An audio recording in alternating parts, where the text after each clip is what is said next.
What recent attacks by Iran have complicated negotiations. Recently, Iran-backed militias carried out drone strikes on U.S. military bases in Iraq. These attacks caused damage and heightened fears of direct conflict. The timing was crucial, as they came just as U.S. and Iranian officials were attempting to revive the 2015 nuclear deal. This aggressive move complicated trust-building efforts, making negotiations more fragile and uncertain. In Syria, Iran fired missiles at U.S. positions, showing a clear message of defiance. These attacks not only risked lives, but also sent a warning that Iran's regional proxies are ready to escalate violence.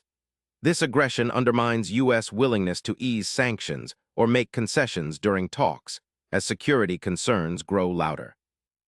The combined drone and missile attacks have hardened U.S. negotiating positions. American officials see these actions as provocations that cannot be ignored. This has delayed progress on both the nuclear deal and broader regional security discussions. It also raises questions about Iran's commitment to diplomacy when armed groups act aggressively. Subscribe for daily answers to questions you didn't know you had.